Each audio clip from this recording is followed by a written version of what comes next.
They said the hatred was older than memory, that it belonged to the land, not the men.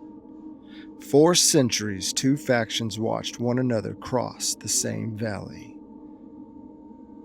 The House of Kareth, sworn to stone and soil, and the Emberborn of Velis, born by fire and oath.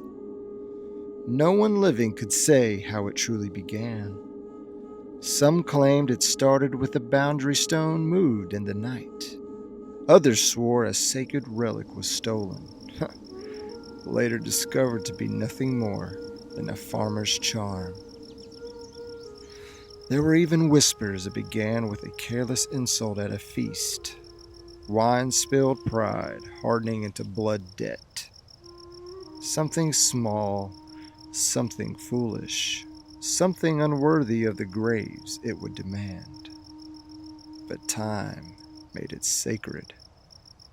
At first it was honor, then justice, then vengeance.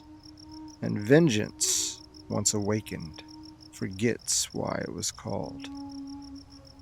The spark that lit the final fire came quietly. The daughter of the Emberborn's leader was found dead, near the valley's edge, her body cold upon the disputed ground. No witnesses, no proof, only the old hatred waiting for a reason to breathe again.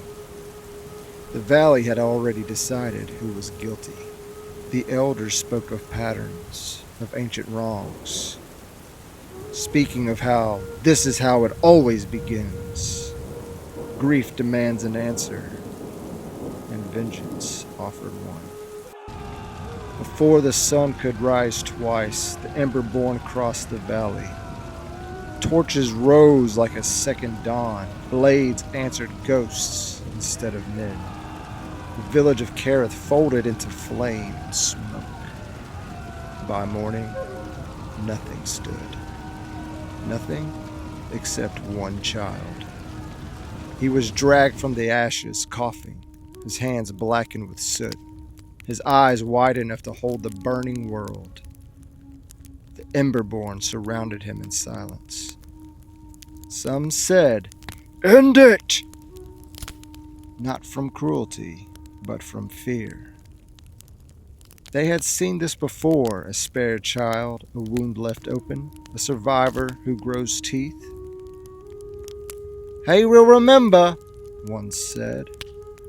"He will carry this fire inside him. He will return for us, as we once returned for them."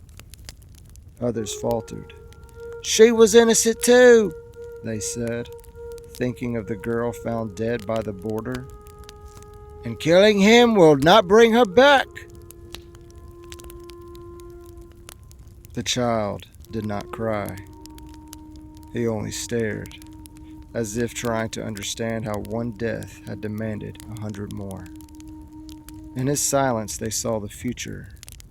They saw him grown, standing where they stood now, torch in hand, certain of his cause. They understood then the truth no banner admits. Vengeance does not end wars, it only sharpens them. To kill the child would be mercy for themselves. To spare him would be mercy for the world, and risk their own destruction. Forgiveness stood before them, not as virtue, but as terror. For forgiveness meant admitting they might have burned the wrong village, and that is the cruelest burden of all. For the war that began over something forgotten now demanded a choice that would be remembered forever.